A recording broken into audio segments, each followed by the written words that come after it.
आज के वीडियो में हम लोग पढ़ने जा रहे हैं कंस्ट्रक्टर के बारे में। तो चलिए करते हैं शुरू। सबसे पहले चलते हैं अपने नोट्स में और नोट्स में हम लोग डेफिनेशन के थ्रू स्टार्ट करते हैं। तो देखिए, सबसे फर्स्ट पॉइंट, कंस्ट्रक्टर जो होता है वो एक ब्लॉक ऑफ कोड है जो बिल्कुल आपका जो मेथड हम लोगों ने पढ़ा था उसी के जैसा दिखता है, लेकिन वो मेथड नहीं है। तो कंस्ट्रक्टर एक ब्लॉक ऑफ कोड है जिसका नेम, कंस्ट्रक्टर का name same as class name होता है। जो हम लोगों का क्लास नेम होगा वही कंस्ट्रक्टर का नेम होगा। नेक्स्ट पॉइंट में अगर आप जाएंगे तो नेक्स्ट पॉइंट के अकॉर्डिंग कंस्ट्रक्टर को हम लोग कॉल कर सकते हैं, नहीं कर सकते वो बात की बात है, लेकिन जब भी ऑब्जेक्ट एक क्लास का क्रिएट किया जाएगा तो कंस्ट्रक्टर अपने आप कॉल कर दिया जाएगा।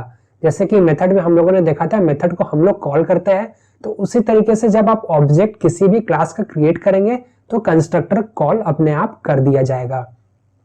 नेक्स्ट पॉइंट में अगर आप देखेंगे तो कंस्ट्रक्टर में हम लोग ऑल 4 एक्सेस मॉडिफायर लगा सकते हैं। एक्सेस मॉडिफायर क्या, अपकमिंग वीडियो में हम लोग देखेंगे। अभी एग्जांपल के लिए आप लोग देख सकते हैं public, private, protected and default. फिर उसके बाद अगर आप देखेंगे तो नेक्स्ट पॉइंट में non access modifier are not allowed for constructor. Non access modifier क्या होता है? फाइनल, स्टैटिक, सिंक्रोनाइज्ड, ये सारे के सारे कीवर्ड हम लोग कंस्ट्रक्टर के साथ नहीं लगा सकते हैं। नेक्स्ट पॉइंट है, कंस्ट्रक्टर का कोई भी रिटर्न टाइप नहीं होता है। इस रीजन से ही हम लोग क्या कर रहे थे, इसको बोलते हैं सिमिलर टू मेथड। अगर मेथड में आप याद करेंगे तो मेथड में रिटर्न टाइप होता है। अगर आप कुछ रिटर्न कर रहे हैं तो उस टाइप को डिफाइन कीजिए, नहीं कुछ रिटर्न कर रहे हैं तो वॉइड डिफाइन कीजिए। लेकिन कंस्ट्रक्टर में कोई भी रिटर्न टाइप नहीं होता है, यहाँ तक कि वॉइड भी हम लोग नहीं उस पर दे सकते हैं। इसीलिए ये सिमिलर टू मेथड है, ना कि ये मेथड है। नेक्स्ट पॉइंट जो है ये one of the most important point है कंस्ट्रक्टर के लिए, वो है it is used to initialize an object. याद रखिएगा, ऑब्जेक्ट इनिशियलाइज करने का ये सबसे बेहतरीन तरीका है using constructor. Constructor is not used to create object. Object create करने के लिए हम लोग जो 5 डिफरेंट वेज पढ़े थे, जिसमें से हम लोग न्यू के बारे में एक्सप्लोर किए थे, न्यू कीवर्ड से ही ऑब्जेक्ट क्रिएट किया जाता है। और भी डिफरेंट वेज है, लेकिन कंस्ट्रक्टर ऑब्जेक्ट क्रिएट नहीं करता है। ये आप याद रखिएगा, आपको कंफ्यूजन में कभी भी यहाँ पर इंटरव्यू या वाइवा में दिया जा सकता है ये क्वेश्चन। तो हम लोगों ने देखा था डिफरेंट वेज ऑफ इनिशियलाइजेशन, जिसमें से आज हम लोग कंस्ट्रक्टर के बारे में कवर करने वाले हैं। तो कंस्ट्रक्टर का तो डेफिनेशन हम लोग यहाँ पर समझ चुके हैं। अब नेक्स्ट जो हम लोगों का है वो हम लोग का होने वाला है कंस्ट्रक्टर का सिंटैक्स। तो कंस्ट्रक्टर जो था वो, उसका जो नेम होता है वो इक्विवेलेंट टू होता है। इक्विवेलेंट क्या, वो सेम होता है क्लास नेम का। तो कंस्ट्रक्टर का सिंटैक्स अगर आप देखेंगे तो डायरेक्टली आपको एक क्लास नेम यहाँ पर प्रोवाइड करना होगा, और उसके बाद आपका फंक्शन कॉल जैसे होता है, मेथड कॉल जैसे होता है, मतलब parenthesis, moon bracket open and close, और उसके अंदर में list of parameter. List of parameter same है जो मेथड के लिए था, वो यहाँ पर भी एप्लीकेबल है। और उसके बाद ये जब भी अपने आप जब इन्वोक किया जाएगा तो इसका जो अंदर में रहेगा कंस्ट्रक्टर बॉडी में जो भी स्टेटमेंट रहने वाला है उसको एग्जीक्यूट कर दिया जाएगा, और उसके बाद इसका स्कोप यहाँ पर क्लोज हो जाता है। और कंस्ट्रक्टर का स्कोप आप ओपनिंग करली ब्रैकेट और क्लोजिंग करली ब्रैकेट में आप डिफाइन कर सकते हैं। तो ये तो हो गया हम लोग का कंस्ट्रक्टर के बारे में कुछ पॉइंट जो आप लोगों को याद रहना चाहिए। चलिए हम लोग जल्दी से कंस्ट्रक्टर बना के देख लेते हैं अपने प्रोग्राम में कंस्ट्रक्टर कैसे बनाया जाता है। मैंने आप लोगों के लिए एक न्यू फाइल बना दिया है, इसको मैं यहाँ पर करता हूँ Java 32, और यहाँ पर मैं कुछ नेचर कर देता हूँ। हम लोग नेचर के लिए ही कर रहे हैं। यहाँ पर मैं ये बोल रहा है कि फाइल नेम सेम होना चाहिए, तो इसको मैं यहाँ पर फाइल नेम सेव कर दिया, और मैं यहाँ से प्रीवियस कोड से मैं जल्दी से कॉपी करके पेस्ट कर देता हूँ ये सारे के सारे कोड को। तो मैंने जल्दी से कोड को यहाँ पर मॉडिफाई कर दिया, और आज हम लोग क्या करने वाले हैं, हम लोग एट्रीब्यूट्स को प्रीवियस वीडियो में इनिशियलाइज किए थे with the help of method, आज हम लोग मेथड ना यूज करके क्या करेंगे, कंस्ट्रक्टर के थ्रू हम लोग इस वैल्यू को इनिशियलाइज करेंगे। लेकिन उससे पहले हम लोगों ने जो कंस्ट्रक्टर के बारे में पढ़ा, चलिए उसको यहाँ पर एक्सप्लोर करते हैं। तो कंस्ट्रक्टर का डेफिनेशन के अकॉर्डिंग कंस्ट्रक्टर जो होता है वो सेम नेम होता है जो क्लास का नेम होता है। तो इसका मतलब कंस्ट्रक्टर का जो नेम होने वाला है अभी के लिए कुछ हम लोग का ऐसा रहेगा, और उसके बाद moon bracket open and close, list of parameter आप दे भी सकते हैं, नहीं भी दे सकते, ये ऑप्शनल है। तो ये जो हो गया ये हम लोग का कंस्ट्रक्टर हो गया। अगर मैं इसके अंदर में कुछ भी प्रिंट करता हूँ, मान के चलिए system.out.println, मैंने कुछ ऐसा करके लिख दिया, तो और मैसेज में प्रिंट कर देता हूँ कंस्ट्रक्टर हैज बीन कॉल्ड, ऐसा करके कुछ मैं यहाँ पर प्रिंट कर देता हूँ। कोई भी स्पेलिंग का मिस्टेक होगा तो इसको आप इग्नोर कीजिएगा। तो होगा क्या देखिए, अब जब भी ऑब्जेक्ट ये क्रिएट किया जाएगा तो कंस्ट्रक्टर अपने आप कॉल हो जाएगा, हम लोग इसको कॉल करने की जरूरत नहीं है। तो मैं अगर इसको कमेंट करता हूं और कमेंट करने के बाद मैं रन करता हूं तो देखिएगा हम लोग यहाँ पर क्या कर रहे हैं, कुछ भी नहीं कर रहे, बस एक ऑब्जेक्ट क्रिएट कर रहे हैं with the help of new keyword और ये कंस्ट्रक्टर अपने आप कॉल हो जाने वाला है। तो देखिए यहाँ पर हम लोगों का आउटपुट जो है आ गया, कंस्ट्रक्टर हैज बीन कॉल्ड। हम लोगों ने कॉल किया नहीं किया, ये इंटरनली अपने आप कॉल कर दिया जाता है। तो ये तो कंस्ट्रक्टर का सिंटैक्स हो गया। तो जो भी आपका क्लास नेम होगा वही क्लास नेम दीजिएगा और उससे ज्यादा आप लोगों को कुछ भी इधर उधर नहीं करना है। और हम लोगों ने देखा था कंस्ट्रक्टर में वॉइड नहीं हो सकता, अगर वॉइड लगाएंगे तो देखिए यहाँ पर फटाक से एक एरर आ गया। एरर क्या आया, देखिए ये क्या आ गया, change to constructor, this method has a constructor name.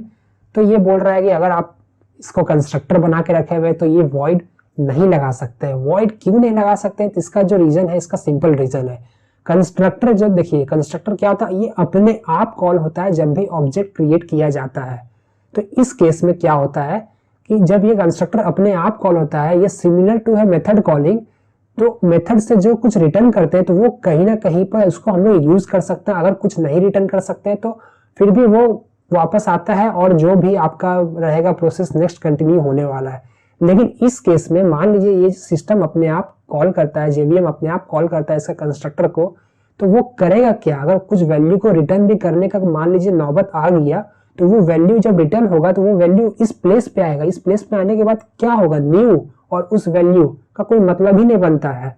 तो इसीलिए उसको हटा दिया गया, रिटर्न टाइप को ही हटा दिया गया। आप बोल सकते हैं कि उस वॉइड को रखना चाहिए था कम से कम, भाई जब कुछ रिटर्न ही नहीं कर सकता है तो वॉइड भी क्यों अलाउ करे। तो पूरा कॉन्सेप्ट क्लियर कर दिया गया कि कंस्ट्रक्टर को कुछ भी रिटर्न नहीं करना, उसको कोई लेन देना नहीं है कोई भी चीज से, इसलिए ये मेथड नहीं है, ये सेट ऑफ ब्लॉक है और इसमें और भी कुछ ज्यादा दिमाग नहीं लगाना है। तो चलिए वापस चलते हैं अपने नोट्स के ऊपर, और नोट्स में हम लोग आज देखने वाले डिफरेंट टाइप्स ऑफ कंस्ट्रक्टर। तो कंस्ट्रक्टर को यहाँ पर जावा में आप 3 डिफरेंट टाइप्स में फाइंड कर सकते हैं। जो सबसे पहला टाइप आपका हो गया वो हो गया पैरामीटराइज्ड कंस्ट्रक्टर। तो नेम से ही बहुत ही क्लियर हो रहा होगा कि ऐसा कंस्ट्रक्टर जो कुछ पैरामीटर को एक्सेप्ट कर रहा होगा। पैरामीटर क्या है आप लोगों ने मेथड में समझ लिया था, तो मैं बार बार उसको नहीं समझाने वाला हूं। तो पैरामीटर अगर कंस्ट्रक्टर में है, कंस्ट्रक्टर का डेफिनेशन में पैरामीटर है, तो उसे हम लोग कहते हैं पैरामीटराइज्ड कंस्ट्रक्टर। एग्जाम्पल के तौर में अगर आप देखेंगे तो क्लास नेचर है, ये मैंने एक एट्रीब्यूट यहाँ पर लगा दिया है स्ट्रिंग स्पीसीज, और ये देखिए ये हम लोग का कंस्ट्रक्टर हो गया क्योंकि ये जो नेम है और ये क्लास नेम से इक्वल है, इसलिए ये कंस्ट्रक्टर हो गया। ये जो कंस्ट्रक्टर है ये आप यहाँ पर देखेंगे तो ये क्या कर रहा है, एक पैरामीटर एक्सेप्ट कर रहा है। इसका मतलब क्या हुआ, इसका मतलब ये हुआ कि आप जब भी एक ऑब्जेक्ट बनाएंगे तो आपको कंपलसरी उसके अंदर में एक वैल्यू पास करना ही पड़ेगा, क्योंकि हम लोगों ने मेथड में देखा था अगर मेथड में पैरामीटर है तो आपको फोर्सफुली आउटर वर्ल्ड से वैल्यू पास करना पड़ेगा, नहीं तो एरर मिल जाने वाला है। तो सेम केस होगा इस कंडीशन के लिए। तो अगर फिर से अगर हम लोग जाते हैं इक्लिप्स में, और अभी के लिए कि मैं क्या करता हूं, मैं यहाँ पर कर देता हूं कुछ पैरामीटराइज्ड कंस्ट्रक्टर। अभी ये आप जो देख रहे थे ये था आपका नो आर्ग्यूमेंट कंस्ट्रक्टर, मतलब यहाँ पर हम लोगों ने कोई भी पैरामीटर प्रोवाइड नहीं किया था, इसलिए यहाँ पर कोई भी आर्ग्यूमेंट नहीं दिया गया। लेकिन अगर मान लीजिए हम लोग कुछ पैरामीटर प्रोवाइड करते हैं, फॉर एग्जांपल मैं यहाँ से कॉपी कर लेता हूँ और अभी के लिए मैंने कुछ ऐसा पैरामीटर प्रोवाइड कर दिया, और मैं यहाँ पर देखिए मैं यहाँ पर इसको कॉपी कर लेता हूँ और यहाँ पर मैं यहाँ पर पेस्ट कर देता हूँ। तो देखिए अब इस कंडीशन में क्या होगा, यहाँ पर देखिए एरर आ गया। एरर क्या है, अगर उसको हम लोग होवर करेंगे तो ये साफ साफ लिख दिया है कि ऐड आर्ग्यूमेंट टू मैच ये कंस्ट्रक्टर, इसको स्ट्रिंग और इंट चाहिए। तो अब कंडीशन क्या होगी, अब एक डिपेंडेंसी आ गया कि जब भी आप ऑब्जेक्ट क्रिएट करेंगे इस पर्टिकुलर क्लास का तो आपको यहाँ पर 2 डिफरेंट आर्ग्यूमेंट पास करना होगा, क्योंकि वहां पर 2 पैरामीटर तैयार खड़ा है कि भाई लाओ हमको कुछ चाहिए, ऐसे मुंह उठा के मत आ जाना। तो इसी के लिए यहाँ पर हम लोग अर्थ नाम का एक एट्रीब्यूट पास कर देते हैं, और उसके बाद लाइफ स्पैन में हम लोग क्या पास करें हम लोग 100 ही पास कर देते हैं, और यहाँ पर अर्थ को हटा के हम लोग कर देते हैं ह्यूमन। तो चलिए यहाँ पर तो हो गया। अब क्या होगा, अब देखिए एरर भी चला गया। अब क्या होने वाला है, ये होगा असली ट्विस्ट। तो अगर मैं यहाँ पर ब्रेक पॉइंट लगाऊं और इसको मैं डिबगर मोड में रन करूं तो देखिए क्या होने वाला है। तो आप ये वेरिएबल का सेक्शन में ध्यान देते रहिएगा। अभी क्या है, अभी इस लाइन पे कोड को रोक दिया गया है। अब मैं स्टेप इनटू करता हूं। स्टेप इनटू करने के बाद देखिए क्या होता है। स्टेप इनटू करने के बाद देखिए ये अपने आप इस कंस्ट्रक्टर के पास चला गया और इस कंस्ट्रक्टर के आपको पैरामीटर में देखने को मिल जाएंगे एसपी में ह्यूमन और एलएस में 100। हम लोगों ने क्या किया, फिर उसके बाद हम लोग इसमें स्टोर कर दे रहे हैं। फिर से यहाँ पर दिस का कमाल है, दिस का चिंता मत कीजिए, हम लोग नेक्स्ट वीडियो में दिस को बहुत ही अच्छा से एक्सप्लोर करेंगे। तो ये आ गया कंस्ट्रक्टर के पास और इसके बाद नेक्स्ट कीजिए आप। इसके बाद देखिए ये दिस में जाएगा, मतलब उस रेफरेंस में जाएगा, जो भी ऑब्जेक्ट है उसको चेंज कर देगा और उसके बाद ये काम करके वापस आ जाएगा। और मैं जब नेक्स्ट क्लिक करता हूँ देखिए यहाँ पर अर्थ नाम का ऑब्जेक्ट बन गया। अर्थ नाम का ऑब्जेक्ट बन गया। प्रीवियस वीडियो में हम लोगों ने क्या देखा था कि इस लाइन में कंप्लीट होने के बाद हम लोगों का एक मेथड कॉलिंग जाता था, उस मेथड के थ्रू हम लोग वैल्यू को इनिशियलाइज करते थे। तो यहाँ पर एक स्टेप हम लोगों को एक्स्ट्रा लिखने का जरूरत पड़ रहा था, लेकिन अब कंस्ट्रक्टर का केस में देखिए ये हम लोग को नहीं लिखना पड़ रहा है। एक स्टेप जो था हम लोग का रिड्यूस कर दिया गया है। तो इसीलिए अगर अब हम लोग अर्थ देखेंगे तो देखिए यहाँ पर लाइफ स्पैन 100 भी आ गया और स्पीसीज में ह्यूमन भी आ गया। इसीलिए मैंने कहा था कि constructor is one of the most used way to initialize an object. Method से भी होता है, क्यों होता है हम लोग आगे देखेंगे। तो चलिए वापस चलते हैं नोट्स में और डिफरेंट टाइप्स ऑफ कंस्ट्रक्टर के बारे में जानते हैं। तो सेकेंड में है नो आर्ग्यूमेंट कंस्ट्रक्टर। अब देखिए constructor defined by the user, मतलब जो हम लोग डिफाइन कर रहे हैं but do not accept any parameter, तो उसी को कहा जाता है नो आर्गुमेंट कंस्ट्रक्टर। एग्जांपल के लिए अगर आप देखेंगे तो क्लास नेचर सेम एग्जांपल मैंने यहाँ कुछ ऐसा लिख दिया और यहाँ पर देखेंगे तो ये जो कंस्ट्रक्टर है ये अपने आप कॉल हो जाएगा। मतलब आप जब भी न्यू और कुछ भी ऑब्जेक्ट बना रहे होंगे तो आप लोगों को पैरामीटर में यहाँ पर आर्ग्यूमेंट में कुछ भी देने का जरूरत नहीं है, ये अपने आप कॉल कर दिया जाएगा। अपने आप कॉल कर देने के बाद आप लोगों को यहाँ पर स्पीसीज और जो भी कुछ रहेगा ये इनिशियलाइज कर देगा। तो ये हो गया आपका नो आर्ग्यूमेंट कंस्ट्रक्टर। तो चलिए वापस जाते हैं इक्लिप्स में और इसको जल्दी से रिवीजन कर लेते हैं पैरेलली, ताकि आप लोगों को बहुत ही अच्छे से क्लियर होते जाए। मैं जल्दी से इसको कॉपी कर लेता हूं और ये लाइन को कमेंट कर देता हूं और उसके बाद मैं यहाँ पर सेम चीज को पेस्ट कर देता हूं और सेम चीज को पेस्ट करने के बाद हम लोग का पैरामीटर नहीं रहना चाहिए, मैं इसको यहाँ पर हटा देता हूँ। अब एसपी में एरर आ जाएगा। तो अभी के लिए ये क्या होगा, ये सारे के सारे ऑब्जेक्ट के लिए आपको यहाँ पर देखने को मिलेगा ह्यूमन और यहाँ पर सारे के सारे चीज के लिए आपको मिल जाएगा 100। तो मैं जल्दी से अब इसको फिर से अब मैं क्या करता हूँ, ये चीज को यहाँ से हटा देता हूँ, इसको हटा देता हूँ। अब देखिए सेम काम होने वाला है। सेम काम होने वाला है मतलब कि अब ये सारे के सारे ऑब्जेक्ट के लिए ये कंस्ट्रक्टर अपने आप कॉल हो जाएगा और इसके अंदर में हम लोगों ने हार्ड कोड कर दिया है, तो ये चीज से वैल्यू को इनिशियलाइज कर दिया जाएगा। अगर मैं वापस इसको डिबगर मोड में रन करना चाहूंगा तो देखिए मैं वापस इसको रन करता हूँ डिबगर मोड में, इसको जल्दी से रीस्टार्ट कर देता हूँ, फिर वो वापस उस ब्रेक पॉइंट में जाके रुक जाएगा। मैं स्टेप इनटू से अंदर घुसूंगा तो देखिए वापस ये कंस्ट्रक्टर में ही आ गया और नेक्स्ट करूंगा तो ये स्पीसीज में जाएगा। ये जो रेफरेंस है इसका वैल्यू को चेंज करते हुए आगे बढ़ जाएगा और इसके बाद ये वापस यहाँ पर रिटर्न कर जाएगा। और इस लाइन के बाद जब हम लोग का काम खत्म हो जाएगा तो आपको अर्थ के अंदर में लाइफ में 100 और स्पीसीज में ह्यूमन देखने को मिल जाएगा। कहने का मतलब है जरूरी नहीं है कि हम लोग यहाँ पर इनिशियलाइज ही करें, आप कुछ भी काम कर सकते हैं। अगर आपका रिक्वायरमेंट कुछ इस टाइप से है, मान लीजिए कि आप लोगों को ऑब्जेक्ट बनाने के बाद जस्ट कुछ करना है, गारंटीड कुछ करना है, तो आप लोग इसको यहाँ पर कर सकते हैं। कहने का ये मतलब है। तो ये हो गया हम लोगों का नो आर्ग्यूमेंट कंस्ट्रक्टर, जिसके अंदर में भी हम लोग कुछ ना कुछ कर सकते हैं। फिर उसके बाद आता है ये जो पॉइंट है, ये पॉइंट बहुत इंपॉर्टेंट है, इसको आप अच्छे से ध्यान में रखिएगा। Default constructor.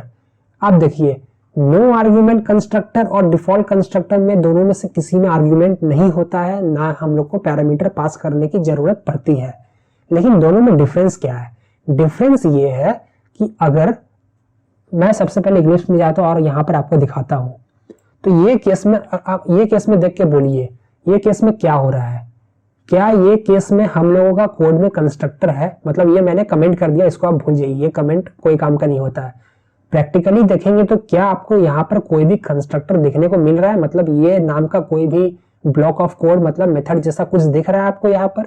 नहीं, ऐसा आपको लग रहा है। लेकिन अगर आप कोई भी कंस्ट्रक्टर, अगर यूजर कोई भी कंस्ट्रक्टर डिफाइन नहीं करता है तो जेवीएम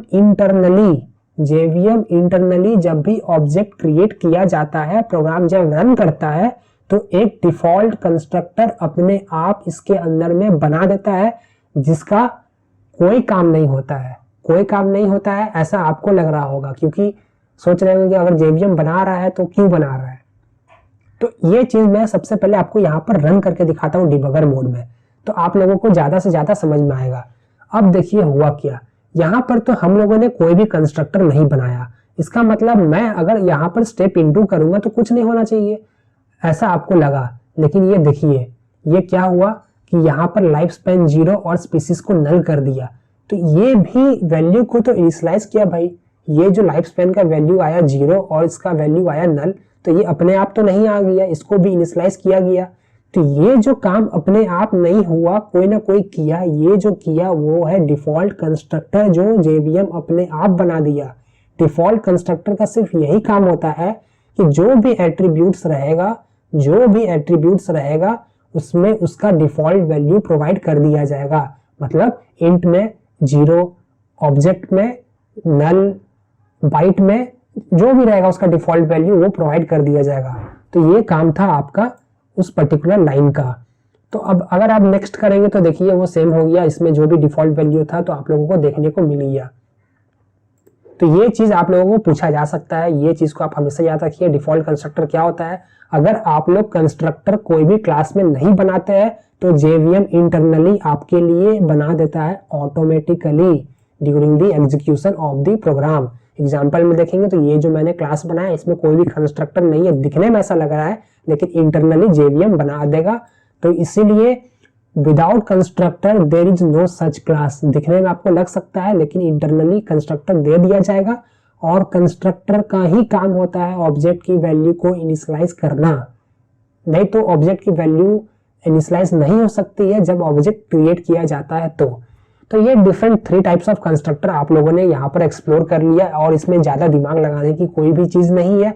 नेक्स्ट पॉइंट में हम लोग जाते हैं जिसको हम लोग कहेंगे कंस्ट्रक्टर ओवरलोडिंग। तो इसका सबसे पहले आप पॉइंट देखिए, डेफिनेशन देखिए, आप लोग बहुत ही आसानी से समझ जाएंगे। When we create multiple constructors inside same class but with different parameters, it is called constructor overloading। तो ये तो सिंपल इंग्लिश है, इसमें मैंने क्या ऐसा कह दिया, मैं बस ये कहना चाह रहा हूं कि जब हम लोग का मल्टीपल कंस्ट्रक्टर होगा सेम क्लास के अंदर में, मल्टीपल कंस्ट्रक्टर कहने का मतलब मैं इसको मान लीजिए अभी के लिए अनकमेंट कर दिया। अब मैंने इसको यहाँ पर देखिए अनकमेंट कर दिया। अगर आप देखेंगे तो यहाँ पर हम लोग का 2 डिफरेंट कंस्ट्रक्टर देखने को मिल रहा है। सबसे पहला क्या हो गया हम लोग का, सबसे फर्स्ट में हो गया हम लोग का पैरामीटराइज्ड कंस्ट्रक्टर, और सेकंड में आप देख सकते हैं नो आर्गुमेंट कंस्ट्रक्टर। मतलब कंपलसरी नहीं ना हो कि ऐसा ही हो, हम लोग एक और कंस्ट्रक्टर रख सकते हैं जिसमें हम लोग कुछ एक ही पैरामीटर को अलाउ कर रहे होंगे, ऐसा भी कर सकते हैं। मतलब अगर कंस्ट्रक्टर है, मल्टीपल कंस्ट्रक्टर है, तो उसी को कहा जाता है कंस्ट्रक्टर ओवरलोडिंग। ओवरलोडिंग का मतलब ही नाम से ही क्लियर हो रहा है कि एक चीज ना होके वो मल्टीपल है, वो बहुत ज्यादा है। तो इस केस में अब आप लोगों को सोचने की जरूरत पड़ेगी कि यहाँ पर अब क्या होगा। अगर मान लीजिए हम लोग यहाँ पर अर्थ का ऑब्जेक्ट क्रिएट कर रहे हैं तो क्या होगा, कौन कंस्ट्रक्टर कॉल किया जाएगा। तो इस कंडीशन में आप सबसे पहले सोचिए, उसके बाद मैं यहाँ पर प्रोग्राम को रन करता हूँ। अगर आप देखेंगे तो ये क्या है, ये जो हम लोग ऑब्जेक्ट क्रिएट कर रहे हैं इसमें हम लोग 2 डिफरेंट पैरामीटर को पास कर रहे हैं। तो यहाँ पर आपको मल्टीपल कंस्ट्रक्टर देखने को मिल तो रहा है, लेकिन अब क्या होने वाला है कि ये चेक करेगा कि नंबर ऑफ पैरामीटर क्या ये सेम है। देखेगा हाँ ये 2 डिफरेंट पैरामीटर पास किया जा रहा है और इस कंस्ट्रक्टर के पास 2 डिफरेंट पैरामीटर है, तो ये कंस्ट्रक्टर को कॉल कर दिया जाएगा, ना कि ये। अगर मान लीजिए हम लोग यहाँ पर कुछ ऐसा कर दें, हम लोग इसको जल्दी से कॉपी कर लेते हैं और मैं नीचे पे ही यहाँ पर पेस्ट कर देता हूँ, और यहाँ पर मैं अर्थ 1 नाम से बनाता हूँ कुछ, और यहाँ पर मैं पैरामीटर को हटा देता हूँ, यहाँ पर आर्ग्यूमेंट को मैं यहाँ पर रिमूव कर देता हूँ। अब ये केस में क्या हो जाएगा, यहाँ पर कोई भी आर्ग्यूमेंट नहीं है, तो ये मैप करने का कोशिश करेगा, इसमें तो मैच नहीं करेगा क्योंकि इसमें तो भाई पैरामीटर चाहिए, आप तो कुछ पास नहीं कर रहे, ये तो बाईपास हो जाएगा। तो इसमें ये चेक करेगा, इसमें ये चेक करेगा, इसको मिल जाएगा हाँ भाई ये यहाँ पर तो सब कुछ है, इसलिए यहाँ पर मैच कर रहा है, क्योंकि यहाँ पर कुछ नहीं है, सब कुछ है का मतलब कुछ नहीं है। तो ये इससे मैप हो जाएगा और पहला वाला उससे मैप हो जाएगा। अगर इसको हम लोग टेस्ट करना चाहते हैं तो वो मैं वापस जाता हूँ, इसको डिबगर मोड में रन कर देता हूँ। अगर डिबगर मोड में रन करेंगे, जल्दी से मैं रीस्टार्ट कर देता हूँ, तो देखिए जब मैं स्टेप इनटू करूंगा तो ये चीज को, ये जो पैरामीटराइज्ड कंस्ट्रक्टर है उसके पास जाने वाला, आप देख सकते हैं उसी के पास ये गया। नेक्स्ट नेक्स्ट नेक्स्ट मैं करता हूँ तो ये वापस आ जाएगा। और इसके बाद अब ये कंडीशन में क्या होगा, अब इसके अंदर में तो भाई कुछ नहीं है, कुछ नहीं है, तो ये जाएगा नो आर्ग्यूमेंट कंस्ट्रक्टर के पास। अगर मैं इसको एक्सपेंड कर दूं तो देखिए इसमें लाइफ स्पैन में 100 आ गया और ह्यूमन आ गया, क्योंकि हम लोगों ने पास किया था ह्यूमन। अब ये केस में तो ऐसा कुछ नहीं होने वाला है। स्टेप इनटू करेंगे, देखिए ये इसके पास चला गया। बेस्ड अपॉन द सिग्नेचर, मतलब बेस्ड अपॉन द पैरामीटर, ये एक बार चेक करता है कि क्या ऐसा पॉसिबिलिटी है कि कोई पैरामीटर है तो उसको जाकर मैप करेगा, नहीं है तो फिर चेक करेगा अल्टरनेटिव। अगर कुछ नहीं मिला तो फिर दिक्कत आ जाएगा। तो उसके बाद मैं नेक्स्ट करूंगा तो ये ह्यूमन 100 कर दिया, उसके बाद प्रिंट कर दिया कंस्ट्रक्टर हैज बीन कॉल्ड, और उसके बाद ये वापस आ जाएगा। और वापस आने के बाद जैसे मैं नेक्स्ट करने वाला हूँ तो अर्थ 1 के अंदर में देखेंगे तो 100 और ह्यूमन 1 आपको देखने को मिल जाएगा। और बहुत तरीके से आप कंस्ट्रक्टर ओवरलोडिंग कर सकते हैं। मैं इसको अभी के लिए स्टॉप कर देता हूँ। एक और एग्जांपल अगर आप देखेंगे कंस्ट्रक्टर ओवरलोडिंग का, तो मान लीजिए हम लोगों को जब सिर्फ स्पीसीज को ही अपडेट करना, इसका काम बेसिकली है क्या, इसका काम बस ये है कि जब भी हम लोग कुछ क्रिएट करते हैं तो उस ऑब्जेक्ट की वैल्यू को हम लोग इनिशियलाइज कर देंगे, वो इसका मेन काम है। मान लीजिए हम लोग को लाइफ स्पैन नहीं पता है, मान लीजिए हम लोग कुछ पर्टिकुलर एट्रीब्यूट्स को ही अपडेट करना, ना कि सारे। इसमें हम लोगों ने क्या किया, 2 एट्रीब्यूट्स डिफाइन किए, दोनों के दोनों अपडेट कर रहे हैं। सेकंड में क्या किए, किसी को मतलब हम लोग यहाँ पर अपडेट नहीं कर, ऑप्शनल है, अगर आप ये हटा देंगे तो किसी को अपडेट नहीं किया जाएगा। लेकिन क्या हो, हम लोग को सिर्फ एक पर्टिकुलर एट्रीब्यूट्स को ही हम लोग को अपडेट करने की जरूरत पड़े, ना कि सारी की सारी। तो ये केस में सिर्फ हम लोग उसी एट्रीब्यूट्स को डिफाइन कर सकते हैं जिसमें कंस्ट्रक्टर की हम लोग को जरूरत पड़ती है। तो इसीलिए मैं इसको यहाँ पर हटा देता हूँ। अब ये कंस्ट्रक्टर कैसे कॉल किया जाएगा, क्योंकि ये होगा तो भाई ऑटोमेटिकली अपने आप कॉल। तो इसको कॉल करने के लिए फिर इसका सिग्नेचर मैच कीजिए। मान लीजिए मैं वापस से एक अर्थ2 नाम का एक ऑब्जेक्ट क्रिएट करता हूं, तो ये अर्थ2 जो है बाय डिफॉल्ट तो वो सेकेंड वाले कंस्ट्रक्टर को कॉल करेगा। लेकिन अगर मैं यहाँ पर कुछ ऐसा पास कर दूं human2, तो इस कंडीशन में आप क्या हो जाएगा, इस कंडीशन में आप लोगों को देखने को मिलेगा वो रहेगा आपका डिफॉल्ट कंस्ट्रक्टर जो हम लोगों ने अभी जस्ट क्रिएट किया। इसको मैं जल्दी से ड्राई रन कर देता हूँ और आप देखिएगा। तो 1 के लिए तो सेम है, उसमें अंदर जाने की जरूरत नहीं है, इसके लिए भी सेम है, अंदर जाने की जरूरत नहीं है। अर्थ में देखेंगे तो अर्थ में हम लोग का 100 ह्यूमन यहाँ से मिल गया, और अर्थ 1 में हम लोग 100 ह्यूमन 1 इस वैल्यू से मिल गया। अब देखिए क्या होगा, अगर आप स्टेप इनटू में करेंगे तो ये हम लोग सिर्फ एक आर्ग्यूमेंट को पास कर रहे हैं। तो ये आर्ग्यूमेंट, ये जो आर्ग्यूमेंट है ये किससे मैप करेगा, ये तो इससे मैप करेगा, लेकिन आगे जाके ये नहीं कर पाएगा, तो ये बाहर निकल जाएगा। फिर क्या होगा, फिर ये इसमें तो खैर जाएगा ही नहीं, क्योंकि इसमें तो खैर आर्ग्यूमेंट अलाउ ही नहीं हो रहा है। फिर इसमें जाएगा, चेक करेगा, हाँ भाई एक आर्ग्यूमेंट है, तो एक आर्ग्यूमेंट में काम शायद बन जाएगा। तो स्टेप इनटू करेंगे तो देखिए ये डायरेक्ट इसके पास आ गया, और जो भी हम लोग पास किए होंगे वो यहाँ पर आके इसको अपडेट करके वापस वो चला जाएगा जहां से कॉल किया गया था। अगर human2 में देखेंगे तो देखिए human2 चला गया और लाइफ स्पैन 0 रह गया, क्योंकि लाइफ स्पैन में हम लोगों ने कोई भी अपडेट नहीं किया। तो कंस्ट्रक्टर ओवरलोडिंग आप लोगों का बहुत ही क्लियर हो जाना चाहिए। कंस्ट्रक्टर हैविंग मल्टीपल पैरामीटर्स, मतलब डिफरेंट पैरामीटर्स, लेकिन सारे के सारे कंस्ट्रक्टर का नेम तो खैर सेम ही होने वाला है। तो वही है कंस्ट्रक्टर ओवरलोडिंग। एग्जाम्पल में देखेंगे तो सेम मैंने यहाँ पर एक क्लास नेचर बना दिया जिसमें 2 डिफरेंट स्पीसीज हम लोगों का है, और उसके बाद देखेंगे तो एक कंस्ट्रक्टर ऐसा है जो दोनों के दोनों एट्रीब्यूट्स को अपडेट कर रहा है, और एक कंस्ट्रक्टर जो है सिर्फ सिंगल एट्रीब्यूट्स को अपडेट कर रहा है। लेकिन यहाँ पर मैंने कुछ ऐसा कर दिया, दिस डॉट लगा दिया। अब ये दिस क्या होता है, बस आप बने रहिए, नेक्स्ट वीडियो में हम लोग दिस के बारे में एक्सप्लोर करने वाले हैं। तो आज के लिए बस इतना ही, मिलते हैं नेक्स्ट वीडियो में, गुड बाय।